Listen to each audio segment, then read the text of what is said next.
ଜାଡ଼ରେ ଥରୁଛି ସାରା ରାଜ୍ୟ। 7.5 डिग्री सहित फुलबाणी सबुठारु ठंडा सहर। राउरकेलारे 8.7 डिग्री रेकर्ड होईछि। 10 डिग्री तले राज्यर 9टी सहरर तापमात्रा रही। कोरापुटरे 8.8 डिग्री, झारसुगुड़ारे 9, अनुगुळे 9, दारिंगबाड़ी 9.5, भवानीपाटना 9.9 डिग्री तापमात्रा रेकर्ड होईछि। सेहिपरि राजधानी Bhubaneswar सर्वनिम्न तापमात्रा 12.7 degree खसिछि।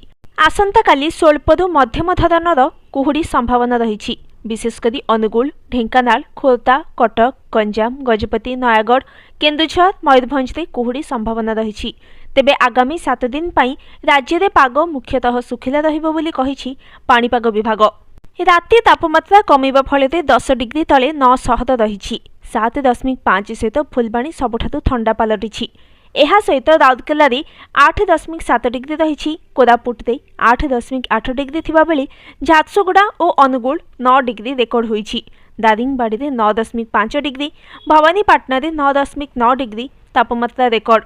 सेहिपरि Keonjhar 10.4 degree, Hirakud 11.6 degree थिबा बेले संबलपुर 11.9 डिग्री रेकर्ड होईछि। चलित वर्ष डिसेम्बर 2टी दफारे पाखापाखि 10 दिन शीत अनुभूत होईछि। जलवायु अस्वाभाविक परिवर्तन ऋतुचक्र उपरे पड़ुछि।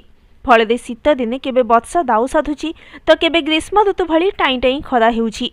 Bureau report, news today.